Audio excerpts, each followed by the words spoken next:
Observe World Speak number 77. Are you a creator or destroyer? It's like the main title of what we're doing today, but we're basically continuing with mastering our states of consciousness, life skills that will improve your life and your states of consciousness. Hello and welcome to our 77th Help Save Our World Speak online speakers meeting, where we are changing the conversation to change our world. I'm Dennis Moore, your host for 1 hour, guiding you on your quest for the truth and transformation. The purpose and vision of these thought journeys is to empower you to transform your life so that you can create a love-based, happy, healthy, and sustainable future and help save our world through the process, while leading you from the darkness of imposed ignorance to the light of love and enlightenment. So let's start with introductions. Kurt, can you introduce yourself? Hi, it's Kurt, currently in South Florida, and I'm here and wherever I am to continue honoring the earth. Excellent, Kurt. Brendan? Hi, I'm Brendan. I'm from South Africa. I want to start off, first of all, by saying Happy Father's Day to all the fathers out there.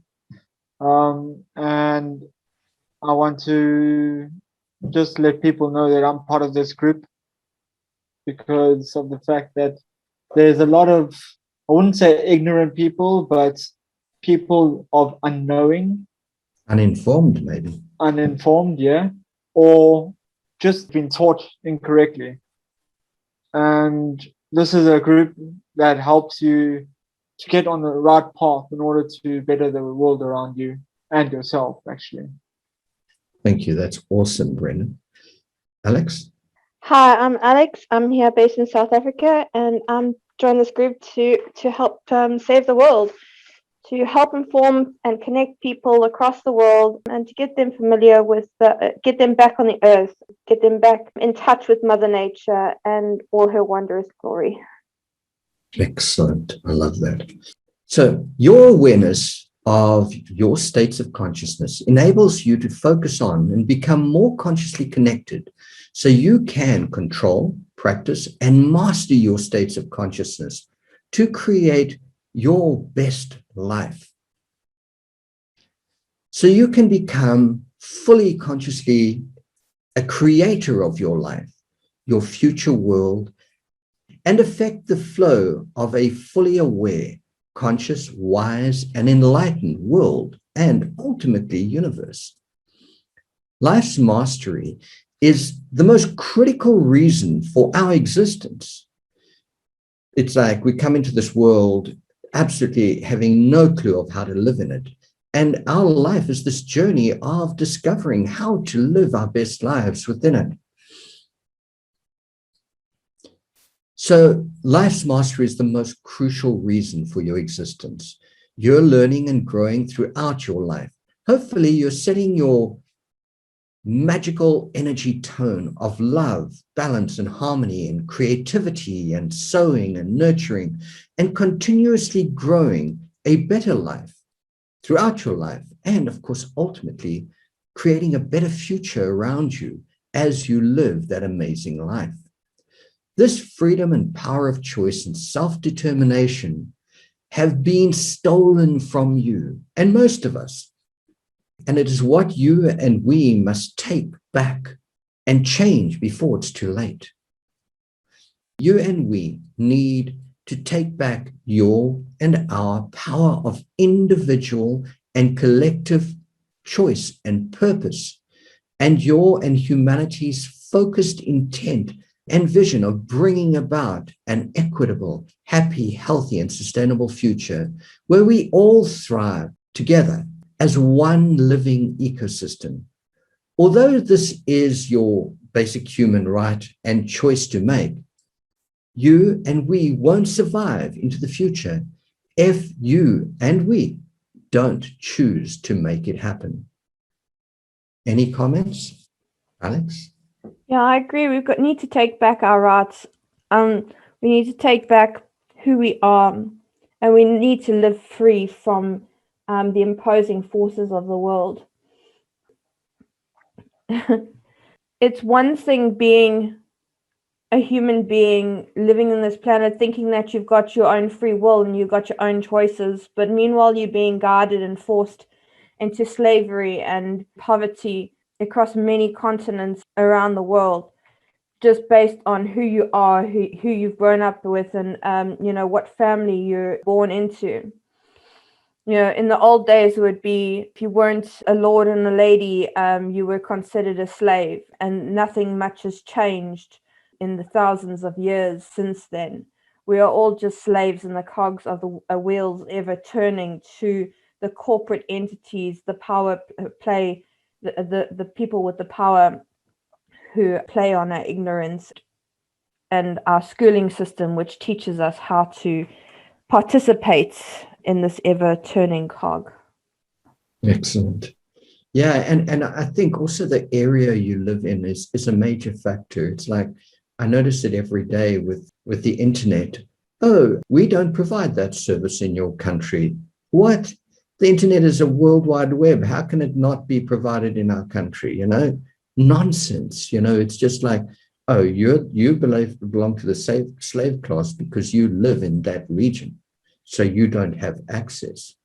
I think that's horrific. Brennan? Nothing as yet from my side. Okay, no problem. Kurt, are you available yet? I have a comment, and thanks for bringing that up, Alex. The sustainability of civilization.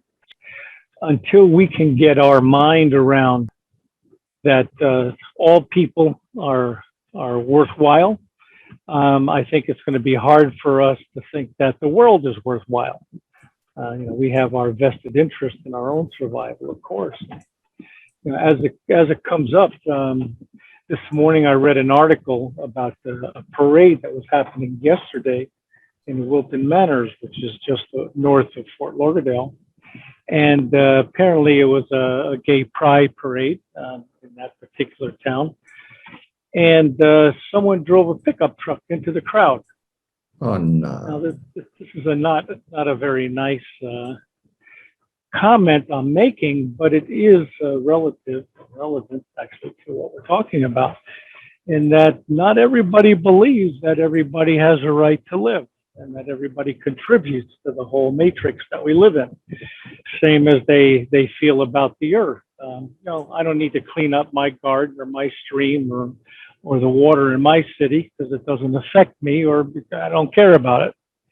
So as we start to look at how people's mentality is, both to sustain civilization in a productive manner and sustain the earth in a productive and efficient manner, we can kind of see that they go hand in hand.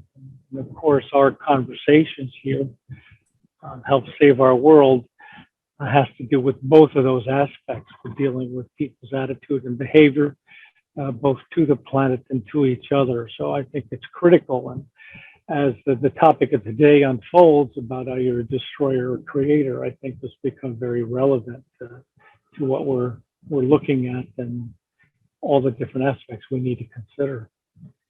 Thanks. Yeah, that's awesome. I met a few people the other day, and there are certain people who have this honest belief that it is by culling the population that we will be saved, we'll save our world.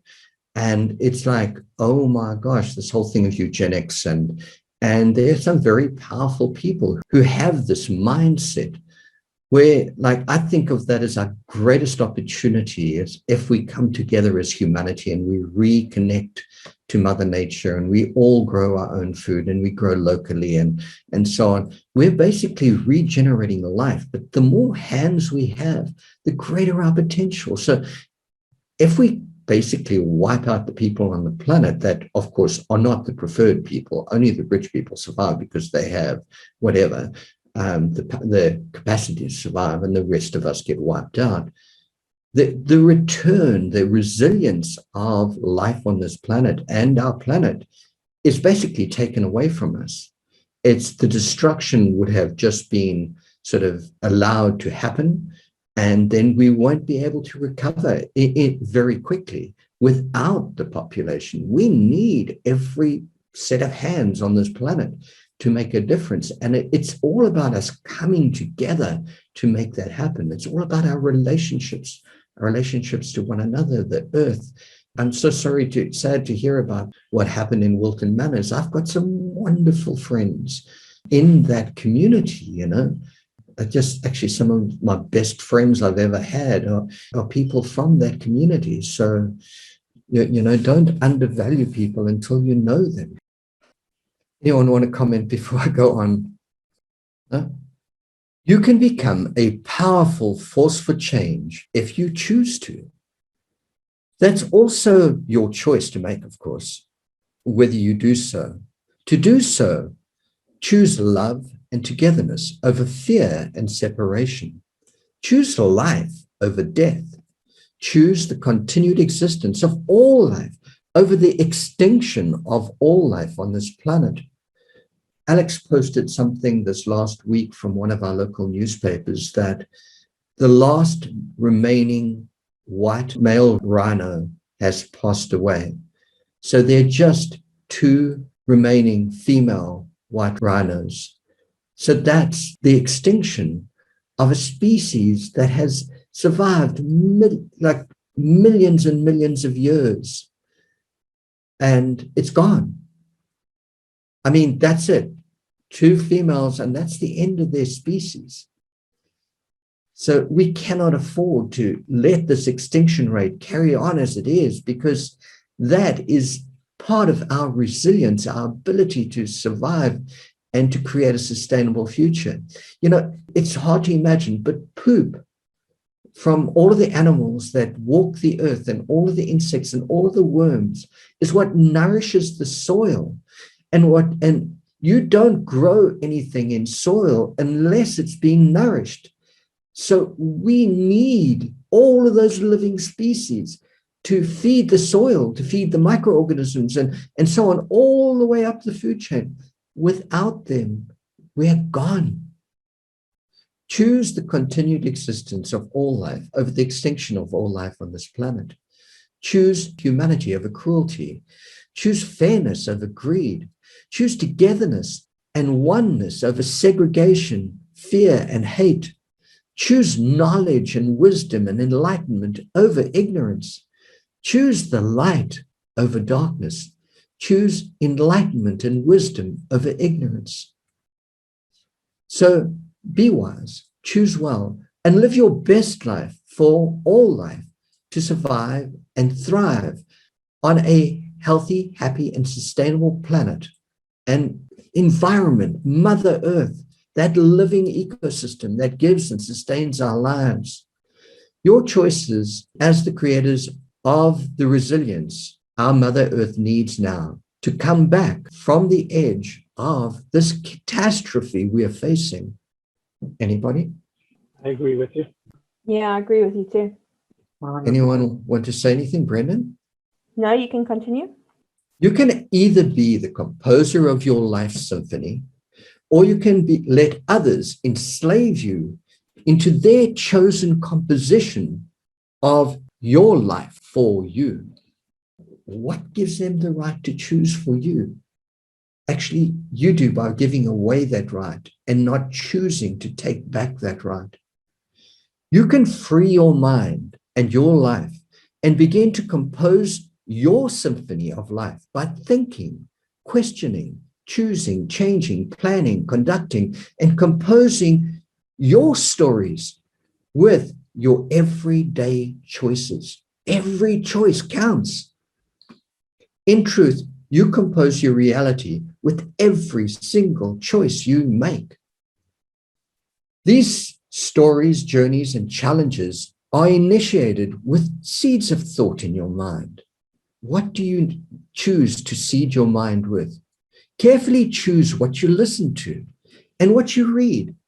Choose wisely the people which you associate with and have in your environment around you, while listening to your intuitive senses. Feel and select the environment in which you choose to live. This reminds me of, I was in Central Fort Lauderdale and I was choosing a place to stay. And I drove through many, many city streets, and they were all swept and manicured and everything was perfect, until I found this broken down garden out of control. And an old man owned a whole series of houses. So this block was just overgrown and natural. And that was the environment which I chose to live in. Not because it was actually more expensive than many of the other places, but it was a healthy living ecosystem which I was living in, and breathing fresh air from those living systems, and actually picking mangoes and avos from the trees. And it was just this magical environment. So choose your environment well.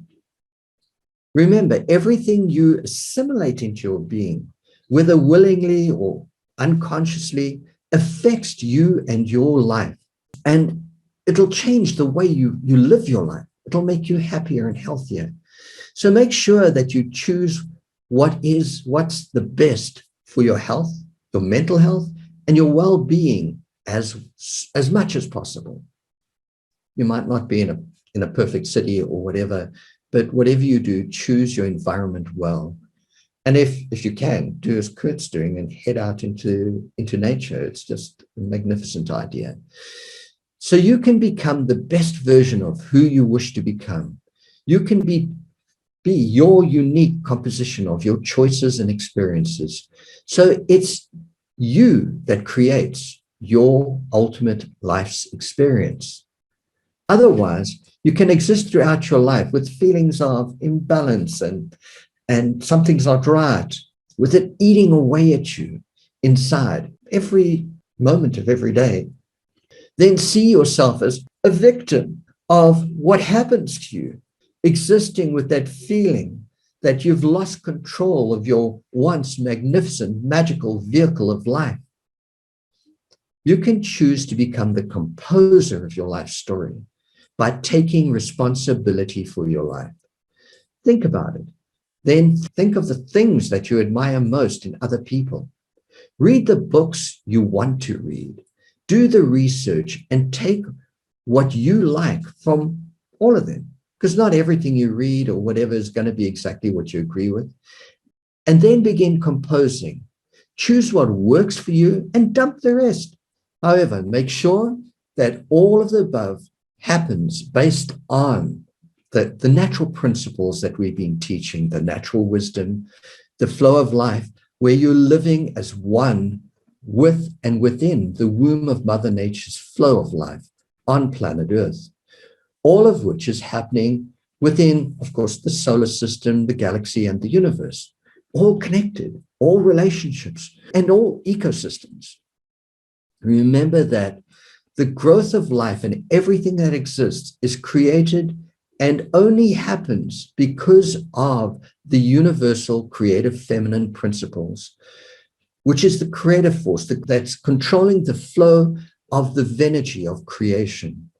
So either you're creating as one with that flow, or you'll fail and do more damage to our world.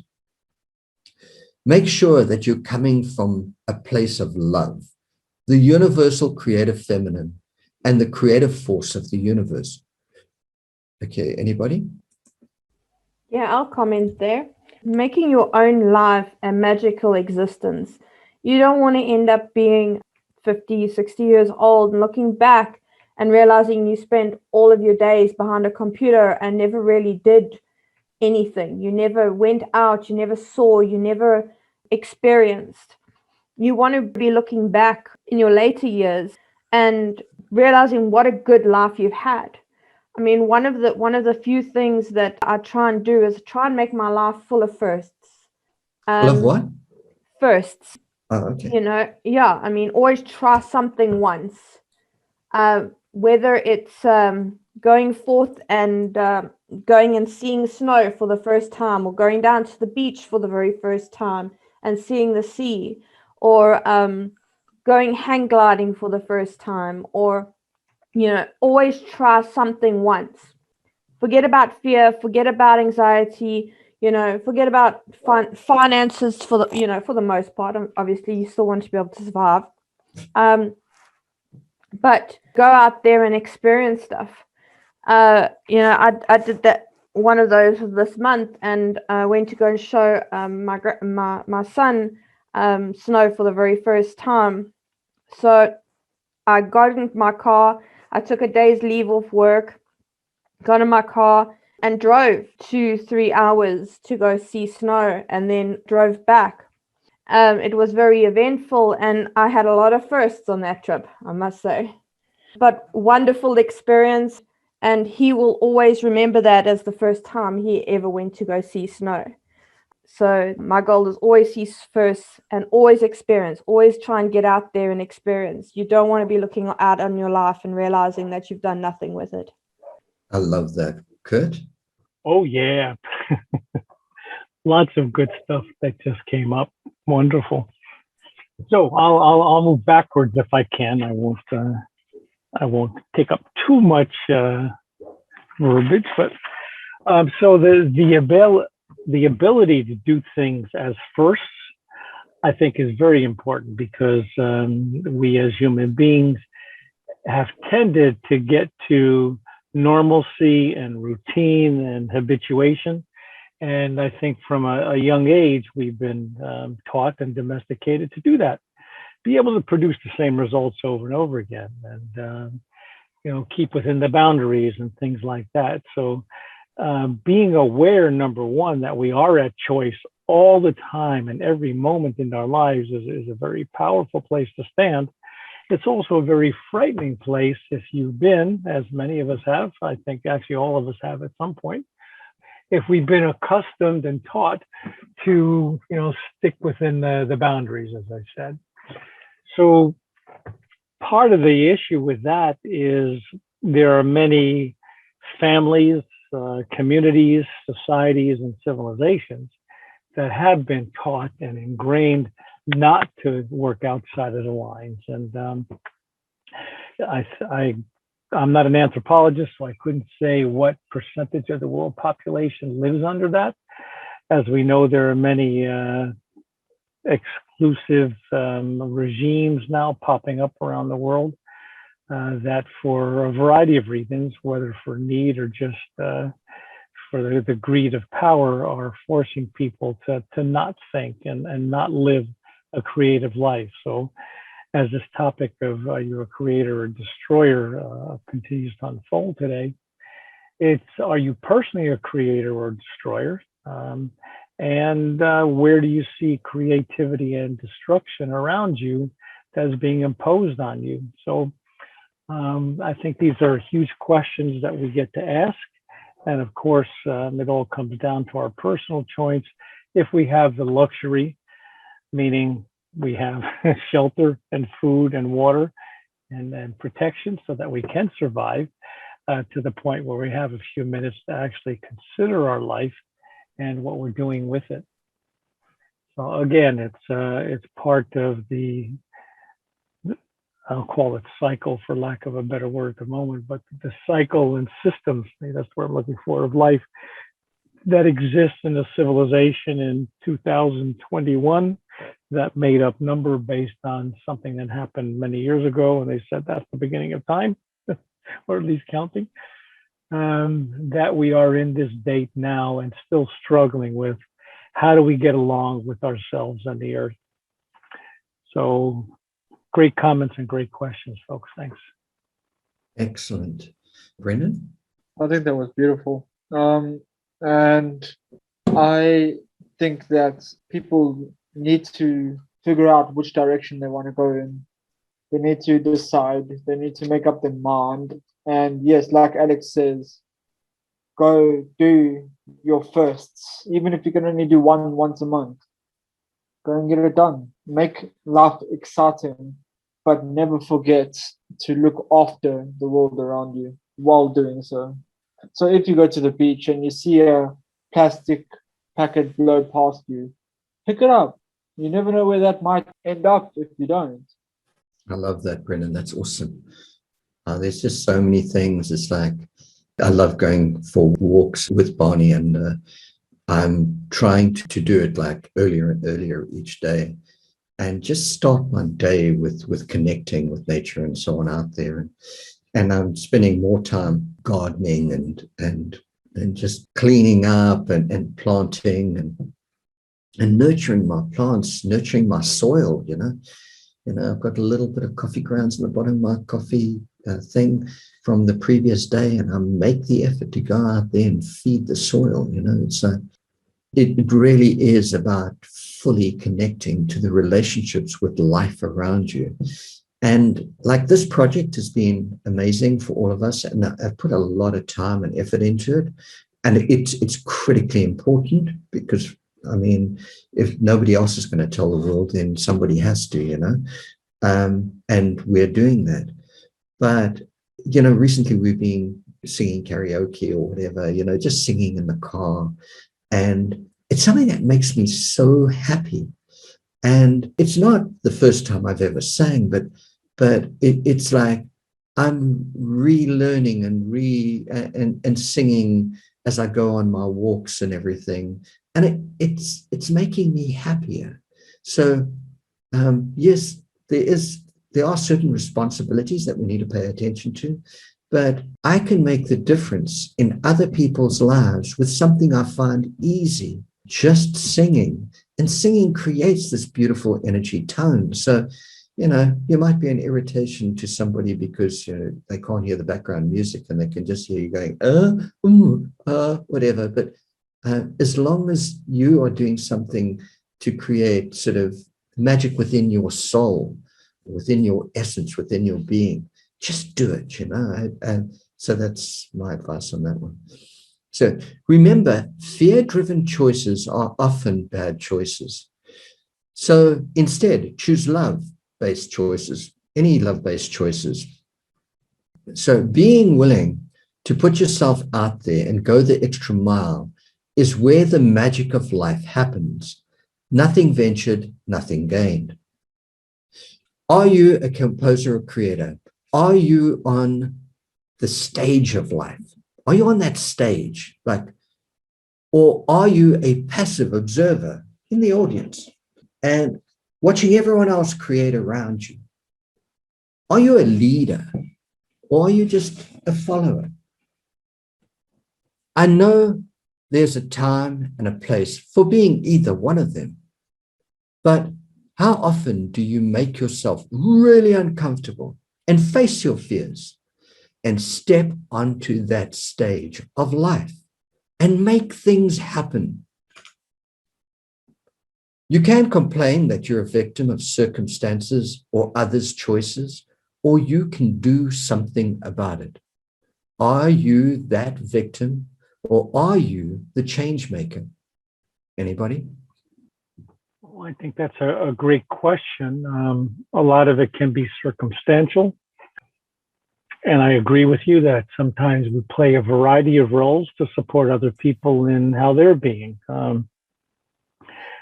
Too many cooks spoil the soup, and too many leaders or too many chiefs create confusion and chaos, I guess. I guess the point is, how are you supporting the life of yourself and those around you in such a way that you're not selfish, and that you're a contribution to others as well as yourself. I love that. I love that. There's that story of too many chiefs and not enough Indians. Many years ago, there was a song that my mother used to sing. So yes, I mean, there is a place for both, but it's like, are you the composer of your life? Are you getting up there and living? I think that's the critical thing. It's like we all here are taking our turns to step onto the stage. So I think right throughout this whole process, that's what we're doing. We're doing both of those. We're stepping on the stage and then we're stepping back. But we're active participants in this conversation. Alex? Generally, I consider... Oh, sorry, go ahead, Alex. No, sure, carry on, Kurt. Well, I was just thinking as Dennis was saying that, how are we playing our life? And, before, Alex, when you mentioned doing life in firsts, like just experiencing a lot of firsts, the variety of life that life has to offer. It came to me that every moment is a unique moment. Something changes in our sensory input from second to second. Even if we're just sitting there doing nothing, staring at a blank wall, something is still changing.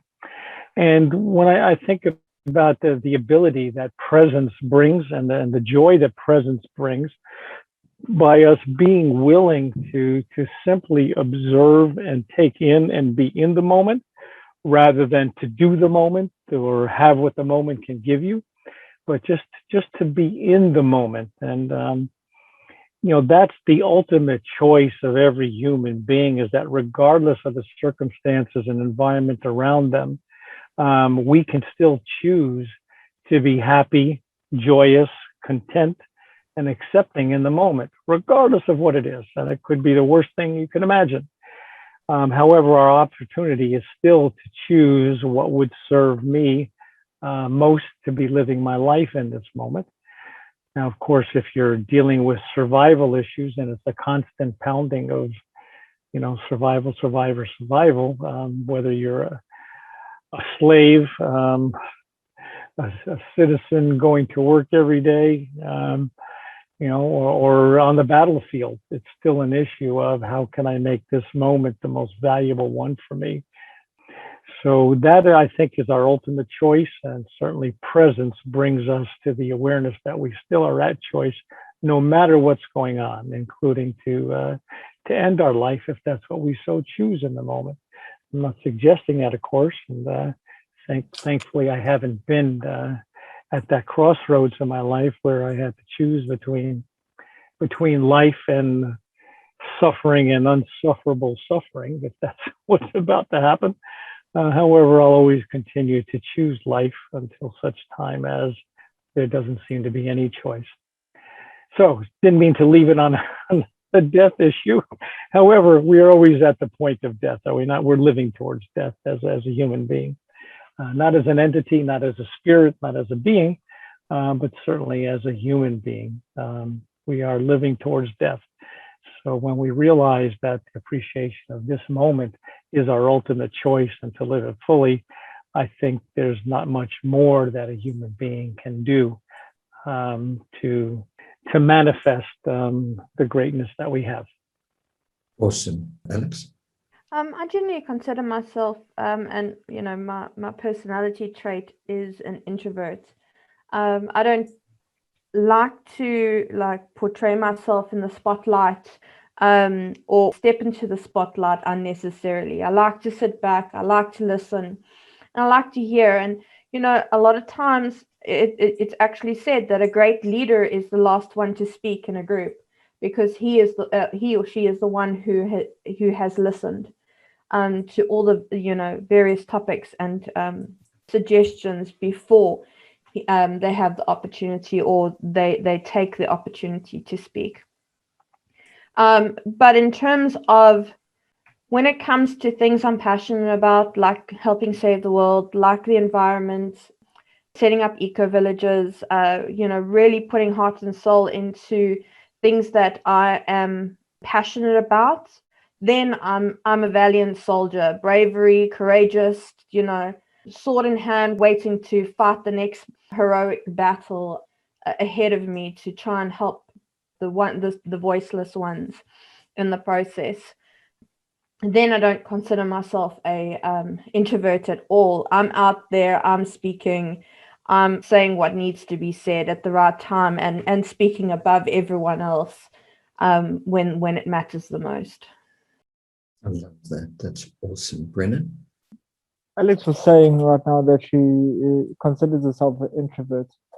I don't think so. I think she just doesn't find it appealing to be around people who are negative or who are obnoxious or just don't want to be a loving personality type of person. And I think that's her whole issue with the fact that she's an introvert. It's not really a case of being an introvert as such as she can't deal with the negativity that people put out there. Cool. Just a point on that. My studies in philosophy, I guess, or psychology, specifically Jungian, introversion, extroversion, and the various characteristics that Jung had presented are preferences. They're not thrownness. They're not, you're nailed to the wall that this is who you are for the rest of your life. So we may have been born with certain preferences. We may have many preferences that are stronger than others. And we can be creative in how we show up in the world. Introverted, extroverted, sensing, feeling, thinking, and feeling, so that we can adapt to the situation around us. And rather than label people, we can just refer to them as expressing certain preferences. Now, I would guess that most of us have chosen our persona, the preferences and the combination of our characteristics, based on what we were taught, maybe our early leanings as an infant or even as a newborn, and all of the experiences and traumas and wonderness that we've experienced in life. So that Alex, for example, has a reason to be the way she is based on, again, her experiences, her training, beliefs that she made up about events in her life, etc. So as with all of us, we are not necessarily stuck in who we are and how we are showing up in the world. We can recreate ourselves at any moment and at any year in our lives. It's a question of what motivates us, and are we willing to do that? Or are we looking for comfort and regularity? Or are we finding the stimulation of variety? So just a point from me, but I think as we talk about help saving our world and changing people's conversations and then their mindsets and their belief system, we get to take that into account, that just because somebody is not expressing concern for the earth doesn't mean that they can't. It also doesn't mean that it's very easy for them to change. So that we get to adjust how we are being with people based on how they're showing up. First of all, accepting who they are, and then creating a compelling reason or an invitation for them to change the way they have things, if they find it more valuable and meaningful than the position they've held for maybe all of their lives. Thanks. Yeah, I think maybe circumstances, and of course, providing them with this opportunity of like, oh, we can see the world differently. And I really do care about that. And so let me talk up about that. So yeah, personality is really, it's that collection of habits that we've established. And people recognize us. They say, oh, you know, he's like that, or she's like that, and she's an introvert and extrovert. And we're perceived as these personalities. But this journey is really about stopping and thinking about those personalities, those personality traits, those conditioned ways of thinking, and saying, hey, I don't have to think like that. I don't have to be like that. I can choose something different. And today I choose to stand up for our world, like Alex is saying. So yes, we are going through a journey of re-evaluating and reconstructing who we are, our personalities, how we come across to other people in the world. So I love that, Kurt. That was excellent. So just to set the context, your life's journey is composed of your choices, a series of waves and cycles and patterns of flow, vibrations, energy, information superimposed upon more patterns of information, which is superimposed upon more and more patterns. And you can think of atoms and cells and organs and everything. It's just patterns of information flowing and which is creating you, and all the way up to the patterns of your behavior, which is perceived as your personality. And you get to change all of those sort of conscious and awareness patterns and create a totally different personality. So these patterns superimpose upon patterns, which are superimposed upon patterns many, many, many times over. So your life's journey is a composition of complex relationships, ecosystems upon ecosystems, life upon life. Life gives life to life until, of course, life collapses. And then, of course, we all come to the end of that. Those patterns upon patterns which have got us to live and sustain our lives. So your life is composed of a series of journeys. So you choose a journey and you go on that journey, and many challenges and many lessons, throughout which you gain natural wisdom and maturity. So your life is a series of experiences and stories and lessons, which hopefully you learn from, mature, and become responsible in their use. Your times of extreme hardship and suffering are your warning signs, but also your greatest opportunities to make significant and necessary changes to your life. So treat them as gifts and use them well. Anybody? Alex? Yep. Sorry, good. Go for it. I just said, yep, absolutely. All right. Alex? Yeah, those experiences that you experience, those gifts that you refer to, those instances in your life that may perceive to be bad, are just the world communicates, the universe communicating with you, tightening your belt, or forcing your hand to do something that you wouldn't necessarily do, like maybe redo your CV to look for a better or more exciting job, or to open a door to another aspect or thought process that you may or may not have ever considered, to take you down a line or take you down a path that was designed for you, or is the next step in the process of your path, or your journey, your life's journey. And I truly believe that. I truly believe it's, these massive experiences are the guiding forces pulling and pulling at you to keep you on the path that you're meant to be on.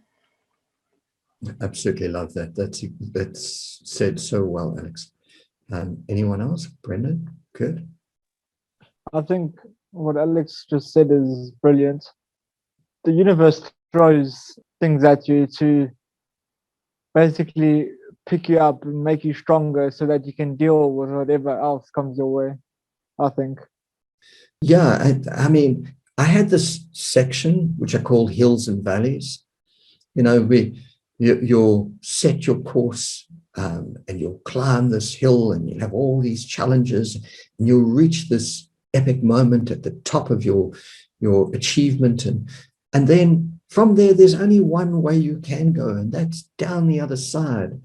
And you go down and down, you end up in this valley again, and you can't see the wood for the trees, and you really have no idea where to go. But then you rest and recover from that epic journey that you've just traveled. And then you start to plant the seeds of thought. It's like, what are the possibilities? What can I do? You ask questions, you talk to people, you read books, you do internet searches, and then you choose an idea, you put a thought in your mind, and you're like, oh my gosh, I love that idea. And then you start to do a bit more research, and then you're like, okay, that's what I want to do. And then you gather whatever you need for the next journey, and you put your pack on your back, and you head out on your next journey, and you face all sorts of challenges, and you climb and you climb, and you've got to go around rocks and valleys and ice peaks and everything, and eventually you get to the summit, and you're at the top of your game. You've learned this amazing, incredible lesson, well, all these lessons all the way climbing up the hill, and now you're at the top of your game, and you can see that, forever across the plains and everything, and you're at this magnificent stage, but it's just another hill and valley. You climb many hills and valleys throughout your life on this epic journey of life, but you are the chooser of those journeys. You are the composer, or you can be, or you can let other people choose for you. Oh, don't become a musician, as Kurt did when he left school, I think. Don't become a musician. You've got to get a serious job and set yourself up for life. You must do something, and it's like, no. Why not live your best life from what you feel is right within inside you? Why are you not composing and choosing your best journey? Don't let other people choose for you. Choose for yourself. You can learn from others, yes, but there's a time to learn from others and there's a time to choose for yourself. All right. Anybody? Yeah, I fully agree with that. I mean, one of the things when raising Rowan is, I want him to have the most experienced youth. I want him to experience everything, try everything. Really, when he steps into adulthood, when he has to step onto his own 2 feet, I want him to know how the world works. I want him to know what things are out there, and I want him to have truly experienced childhood. Really played hard. I had lots of friends, enjoyed significant experiences before he has to journey on his own. I love that. Good. Yeah, the way we perceive our role as a parent, especially today on Father's Day, it comes to mind. I think my philosophy was teach my children to think. I'm trying to put together some words that I hadn't done before, but maybe I'll back off. It's really the simple thing is teach them to be autonomous and caring participants in the world. Of course, I did what Alex has done, is offer them many experiences, teach them lots of different aspects of the world that we think they should experience. And there comes a time, sometimes at the age of 2, when children start to say, no, I want to be autonomous. I have that choice, and this is my choice. No, don't want to do it. Don't want to be friendly. Don't want to be behaving. Don't want to eat that thing right now. So there is no prescribed formula that we can impose on another human being, especially our children. What we do is, I think, do the best we can with ultimate positive regard for who they are and the autonomous beings that they are creating themselves to be. And as best we can, keep them from harming themselves or others in the process. However, there comes a time, as we all know, those of us who are parents of adult children, when the children choose to be independent and autonomous. I'm not saying that's for everybody, because some children are proverbial on their mother's coattails, and I'm going to say there's nothing wrong with that either. It's just who they've chosen based on their life experiences and understanding and comfort zones. But I think ultimately we get to accept everybody as they are and understand that they went through a specific set of circumstances that we didn't go through using their brains. And oftentimes we have no idea what they've been through or how they processed it, unless they were in the exact same head space that we are, which is impossible. Yeah. Thanks. Yeah, based on that, absolutely. I've got this friend who just everyone just keeps saying what a bad mother she is, and she's doesn't. I mean, she's not a bad mother. I mean, she looks after her kids. Her kids are healthy. They've got a roof over their head. They've got food in their stomach. I don't perceive her as a bad mother. I just perceive her as a different mother.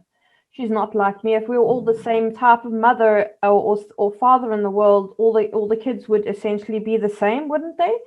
And we don't want that. We want diversity. We want differences. We want people who are stronger in different aspects because of their life experiences.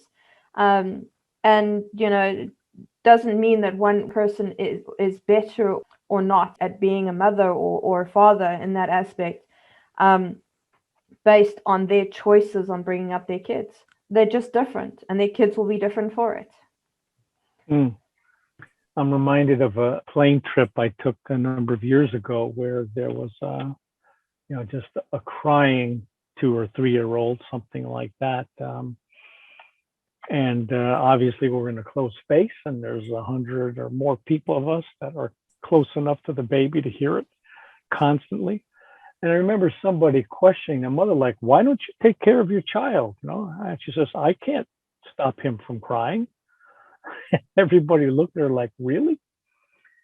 So I think there's, on some levels, our philosophy about who we are as parents, and then it maps up against the philosophy of how we should be in society, and where does the one impose on the other, and in both directions.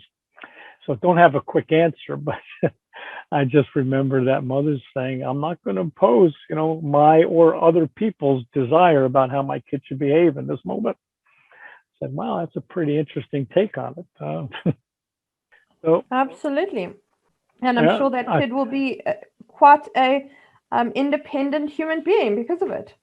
That's certainly one way of looking at it. I don't think the majority on the plane felt that way. But I hear you. My comment on that is, I became a teacher, and I learned child psychology and sociology and blah, blah, blah, blah. I learned all of this stuff. But nobody really is prepared well, or can be ever prepared, for parenthood and all of the complexity of the choices and whatever we're confronted with. We just do our best, and hopefully that's good enough. And we make mistakes by the truckload, and it's just, that's life. You just do your best. And of course, the expectations of children on parents, because parents are perfect. It's like, no, we're not. We're just like you. We're just a little older, So, judging parents and it is really not cool. I mean, that child could have been sick, could have been experiencing, problems with fear of flying or whatever. I mean, I think as adults, us learning that tolerance and being able to just sort of like overlook it, or maybe just put some earmuffs on or earplugs in or whatever to deal with our own responses might have been ideal. And I think a child is more important than all of the adults' discomfort in that situation. So, yeah. Well, not everybody is in touch with their own feelings and what annoys them and what triggers them, etc. And I'm sure all of us have seen horrible parenting techniques and horrible teaching techniques and abuses of other human beings because one just can't deal with the situation in front of them. And I remember I started a new school in 6th grade, and about 2 or 3 weeks into it, the homeroom teacher took one of the students out into the hallway and slapped him across the face as hard as I've ever heard. And the slap resounded up and down the hallway through the closed door. And 10 minutes later, the kid came back with this glowing red handprint on his face.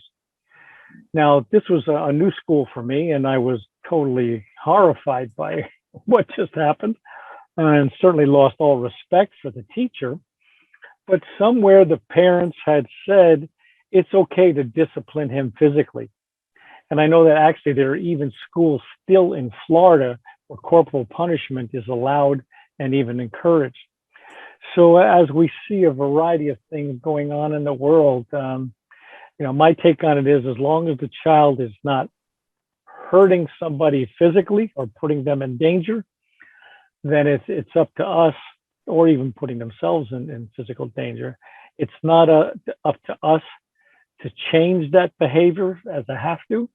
except as society imposes what norms we should be following. And it can lead to chaos, I agree. And so we get to choose, do we accept and tolerate everything, or do we question and channel everything? And I don't have an answer for you. That's a rhetorical question for us to think about as we talk about, are we creators or destroyers? Thanks. Yeah. Okay. So we've basically blown our hour just like incredibly fast. It's I absolutely love Sorry. the conversation. No, it was great. It was It great. was blown. I didn't Yeah, feel just it was like blown. yeah. I mean, there's we've so blown many. through the time. Yeah. Yeah, we've blown through the time. You know, it's Yeah. been absolutely incredible.